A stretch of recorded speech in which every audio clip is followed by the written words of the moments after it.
Welcome back, everybody. Today we're doing a Ultra HDMI and Ultra HDMI install. This is going to be fun. I've done a few of these recently, and I figured that I would go ahead and do one on video. I'm down to the last couple of Ultra HDMI installs that I'll probably be doing for a while, so figured I would document this for you. It's not really going to be a how-to, but it's going to show off the techniques that I use to install Ultra HDMIs. And yeah, so if you're wanting to get one installed, this will kind of be an explanation of how I do it, which is there may be some minor variations with my installs from what other installers do. So this right here is an N64 that I've already got the screws taken out of. Let's see here. This is a CPU 04, which really, it doesn't matter for the Ultra HDMI mod what model of N64 you're using, because it's a universal mod, so it works with any model. Let me get my gloves on as part of my attempt to not get lead poisoning.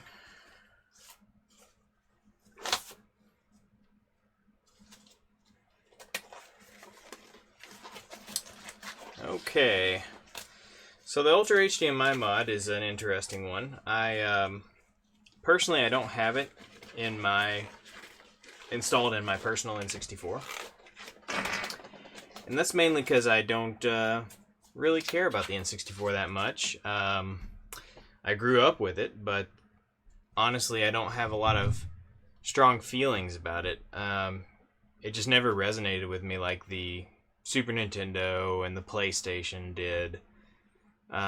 Even though this was actually, the N64 was actually my first console that I ever had as a child.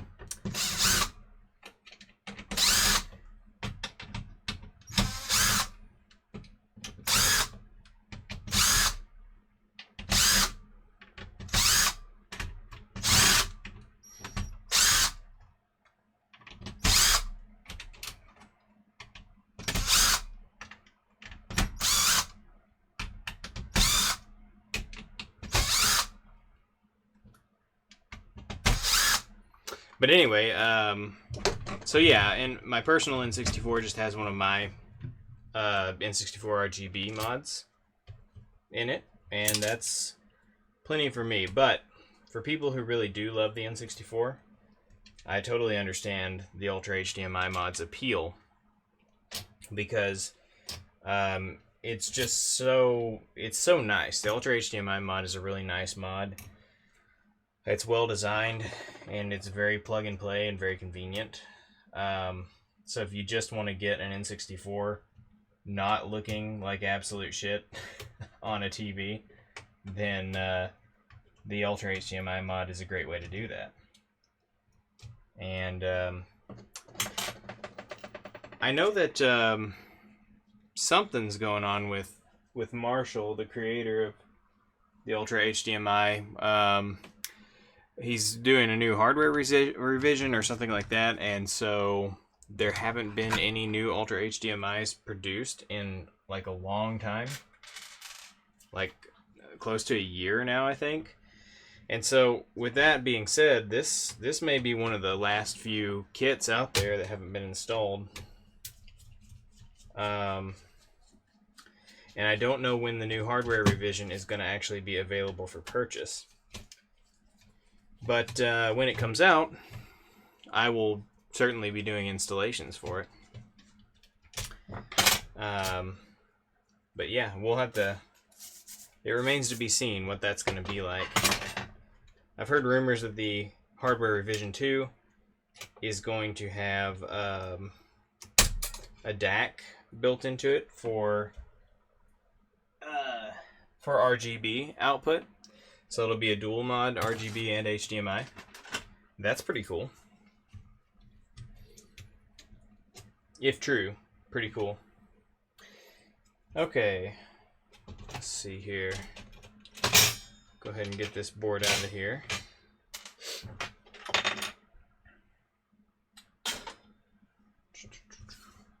Ultra HDMI hold on, where's my brush?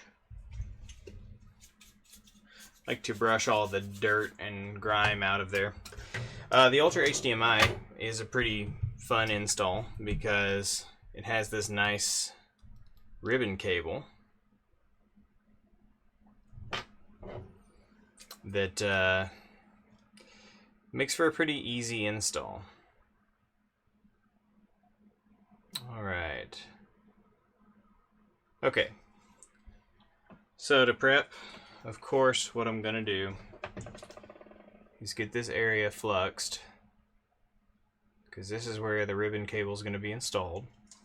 So we're going to get this area fluxed, and we're going to wait for my knife tip soldering iron here to heat up.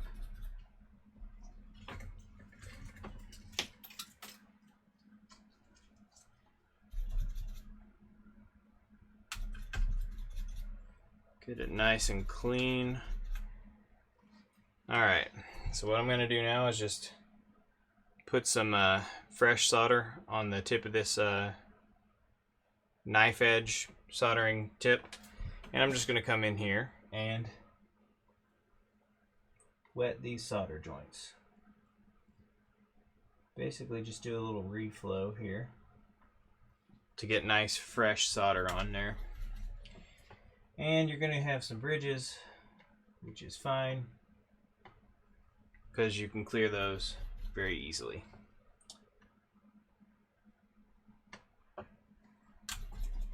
And the way that the reason I use this big knife tip is because this knife tip has a huge thermal area. So it can basically act as a solder wick on its own and pretty much wick away excess solder just using the large surface area that it has heated up. Alright, I'm going to take a quick peek through the microscope, make sure there's no bridges that I didn't see.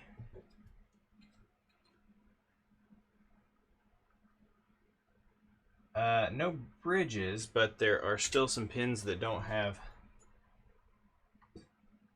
much solder. They don't look like they've got fresh solder on them. Okay. Alright, that's looking pretty good.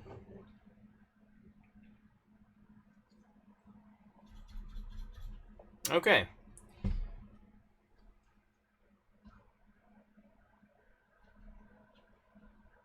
See if I can get that positioned where you can see what's going on here. I think that's a little too bright here. Let's turn down the exposure a little bit. Alright, so now we are going to take our ribbon cable and get it positioned right there.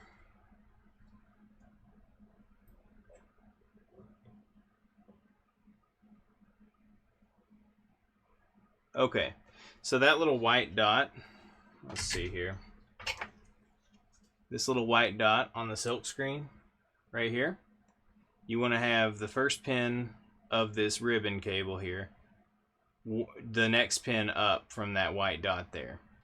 So what I'm going to do, now that I got it, let's see here, it's hard to do this from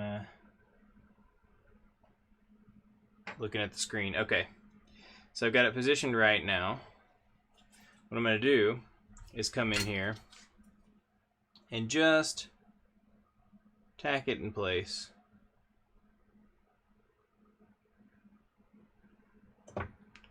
On one end, and then we'll come in and tack it in place on the other end.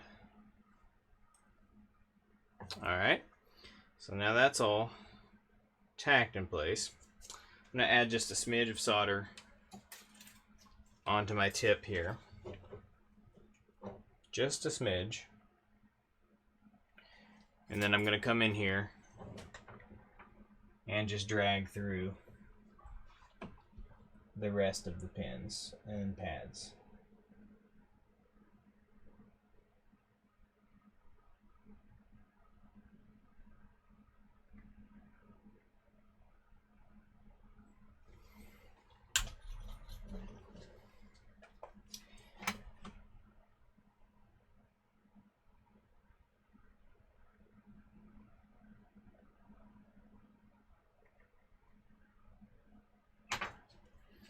Okay, that looks good. Let's go ahead and hit it with a little alcohol.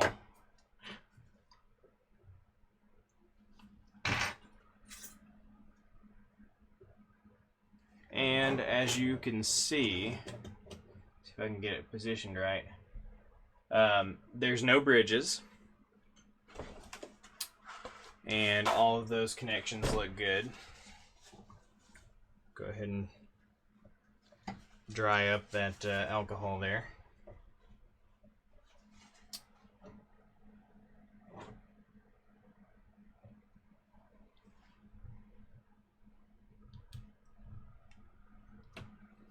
Yeah. So there you go. That's the ribbon installed. Now, what we're gonna do is the power here on the capacitors. So this first cable here bends up to meet this capacitor. So we're gonna add a little bit of solder. On this, I'm not gonna hit it with flux because you don't need to do any drag soldering or anything like that. We're just gonna add some solder to the pin, add a little bit of solder to the pad here. Since this is flux core solder that we're using, you don't need to add flux to something like this where you're just soldering a single point. You just need to get some fresh solder on both points. So that one's done. And we're going to do the same to this second capacitor here.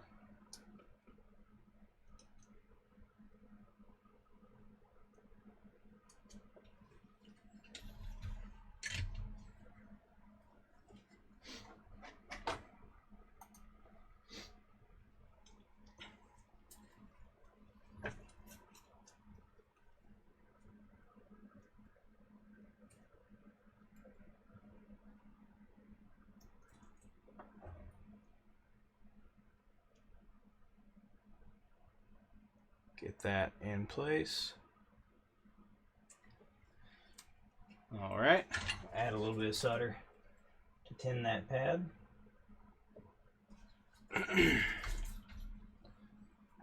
Okay. Now let's just get that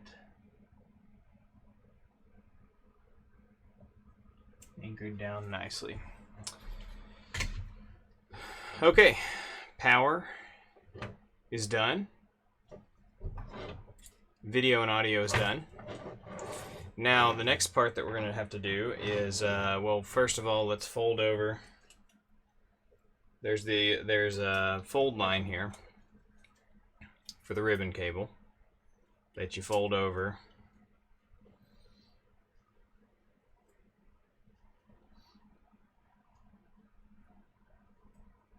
Okay, so that's folded, and then that brings your control line down here, and the control line on this board revision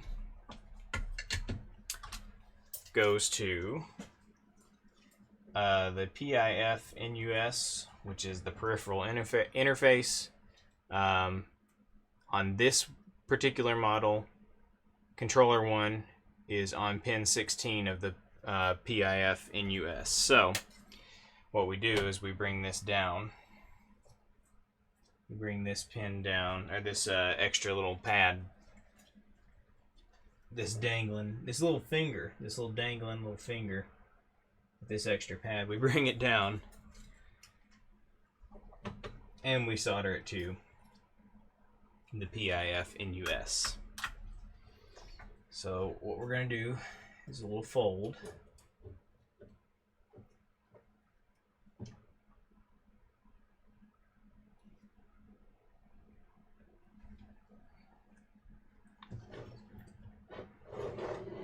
See if I can get a better position here.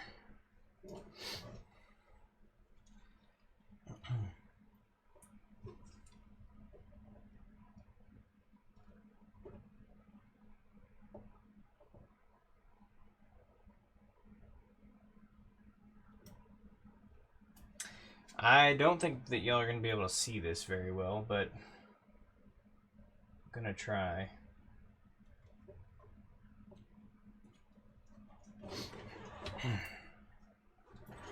Let's see. Move the camera a little bit, see if I can get a better view. Okay, I think that'll work. So,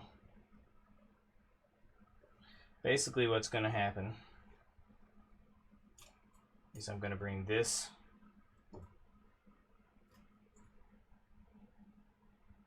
pin down here and solder it in place. But what I want to do is I want to get this bent over. So let's go ahead and put a little bit of a bend in it. Okay, I think this will work.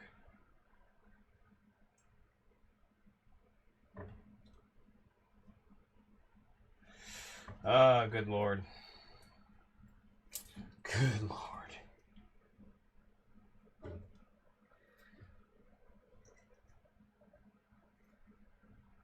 Okay. That's gonna work. Let's go ahead and get that soldered in place.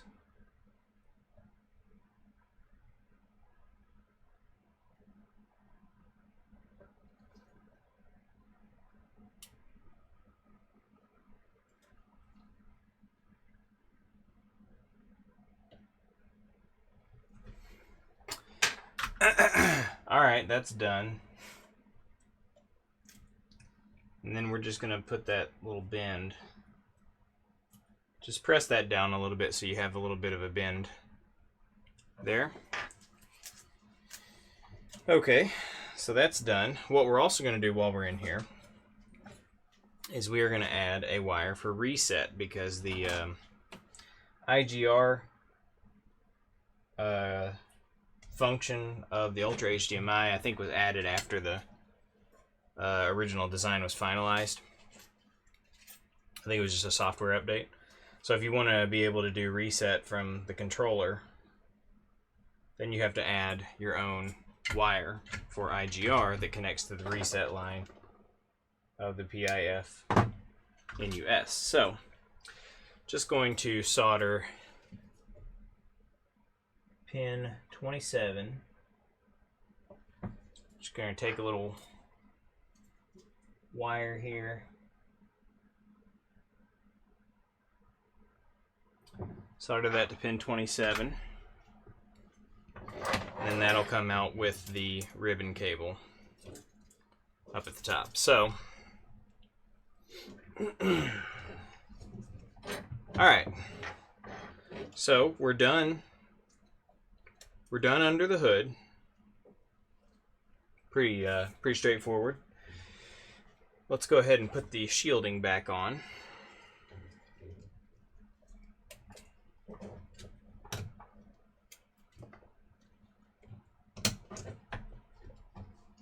And we'll go ahead and pop those screws back in so it doesn't come apart on us.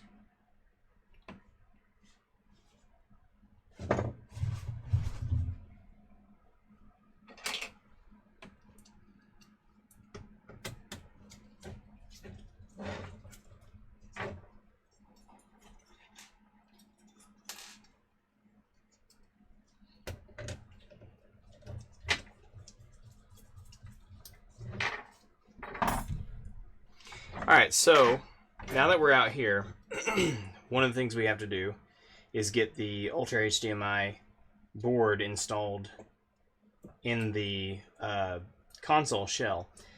And one of the differences in the way that I install it to the standard install is that I use the, let's see here, the no-cut mod bracket. So this is a 3D printed bracket that allows you to use the no-cut mod, which is a 3D printed AV port. Now, with the HDMI cutout in it. So one thing that I do different, this is probably the biggest differentiating factor in my installs, is that I don't actually use the it's not a no-cut mod, what I install. I do use the original AV port cover, and I simply have a cutout for the HDMI on it, instead of cutting out the actual bottom of the shell. The standard Ultra HDMI install would have you cut out a notch down here on the bottom of the N64 shell, but I only do, the only cutting that I do is on the AV port cover.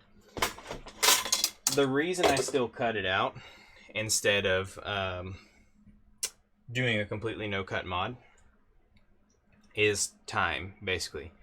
At this point, I have one 3D printer, so, and these take a lot of time. It takes an hour to print one of the no-cut mod AV port covers, and it takes about a half hour to print just the mounting bracket. So altogether, a couple hours just to do one install. It's too much. What I did instead is I still print out the bracket, and then I take, let's see here, I printed out this, designed and printed this. So what this is this is a mount for the AV port. So I take the AV port out of the console, and I pop it into this mount and screw it down and tighten it down. And then while it's in this mount, I take it over to my router with an end mill in it, and I basically just take the bit from the router, and this is basically a jig to hold it in place, and I take the bit from the router and I just run it up through here, and it mills out a perfect HDMI slot every time. It takes like 10 seconds to cut the HDMI port using this method, which makes this far faster than the 3D printed method and far more repeatable than doing a manual hand filing of the HDMI port, which is why I like to do it, because it looks clean. It looks just as clean as the no-cut mod, but it's very fast and efficient to do. So let's get the bottom of the N64.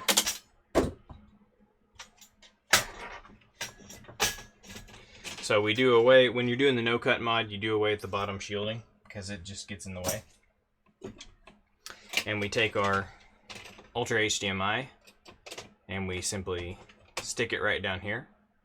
But actually we're not going to do that though, because I do this in a slightly different order. I find if you put it in and then put the N64 motherboard on top of it and then have to get the ribbon cable plugged in over here, it's a pain, serious pain. So what I do instead is I take the N64, we get our reset wire, we bring it around here. So the reset wire is going to be soldered to this pad right here. So we bring that reset wire around, find out how much slack we need, which, to get it around, okay, yeah, so about this much slack should be plenty. So we go ahead and cut our reset wire, and then we strip that.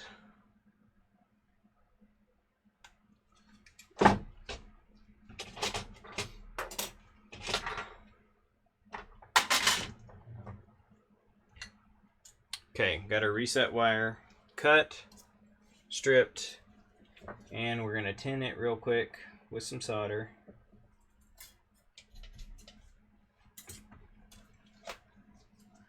And then what we're going to do,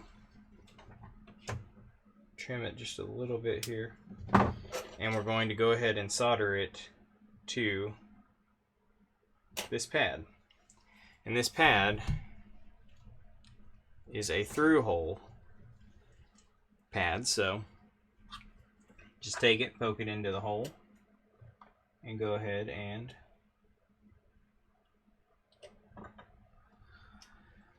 solder it in. And then, so now that's soldered, and it's going to sit underneath the AV port like so. So what we're going to do is we're just going to go ahead and plug in the ribbon cable for the Ultra HDMI.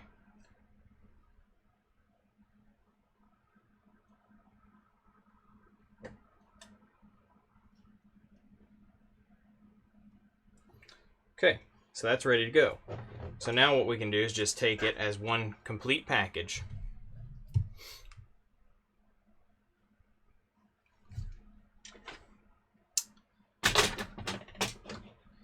we're just going to gently place the Ultra HDMI down where it goes. So you can just take the board out of the way, place the Ultra HDMI down in its little spot here.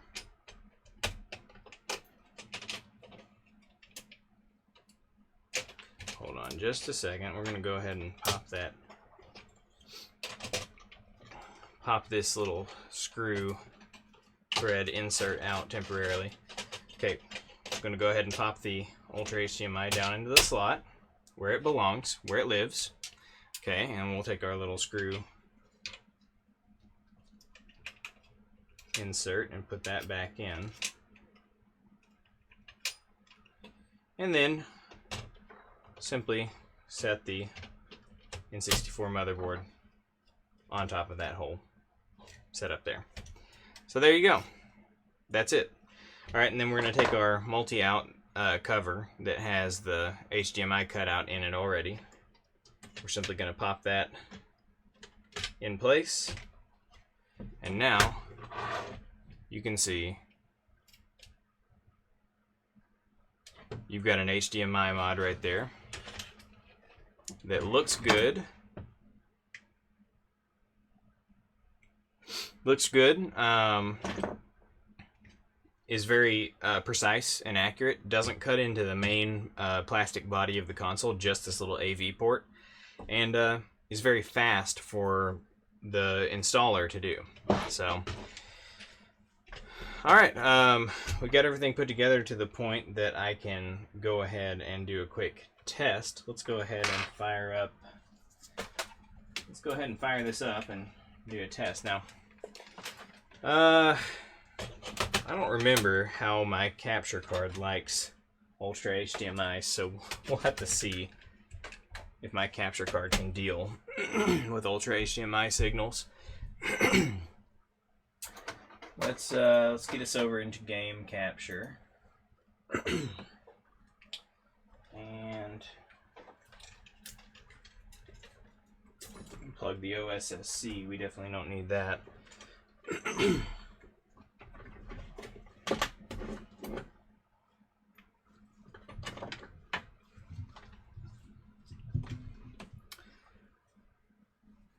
All right. Let's plug in this HDMI cable. Let's see what we get. Well, there you go. There's something. Oh wow, the format's way off. Let's see, what is this?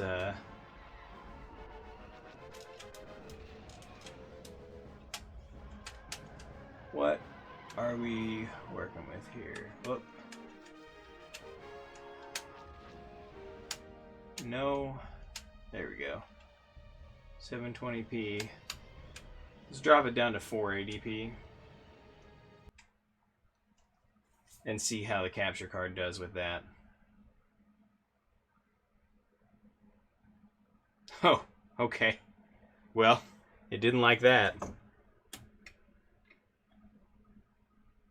Clearly, OBS and the capture card are not happy about this. Whoops. I can't remember. Is there a timer? There's a timer on this, right? Where it'll time out and go back to the original resolution. I think that's right. But this seems like it's taking a while. Okay, well, crap. Let me do something here real quick. Let me switch to my monitor. Let me plug this into my monitor and change the settings back, because I know my capture card can't do 1080p. Oh, alright. Let's see.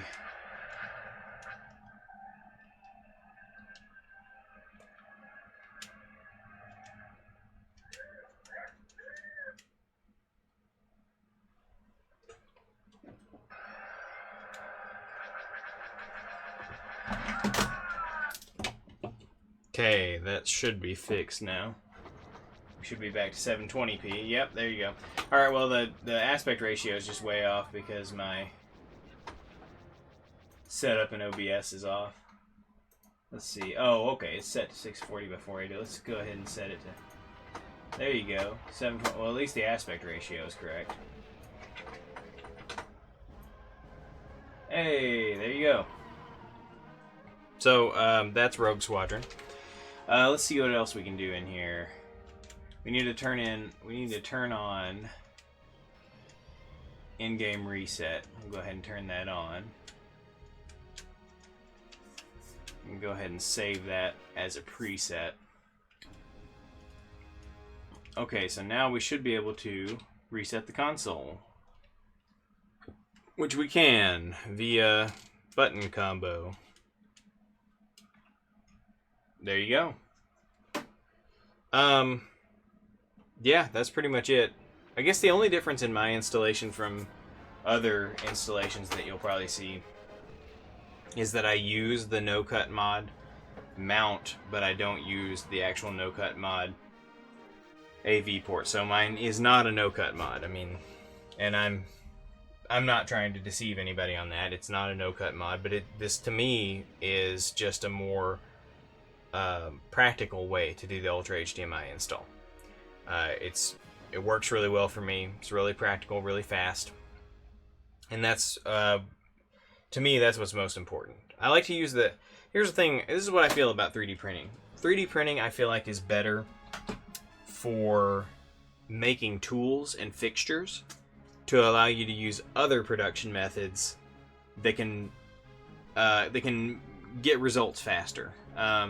So primarily I use 3D printing for, not for production of items, but instead for creating aids to help me use other production methods to more efficiently produce any given item. And that's how I feel about it.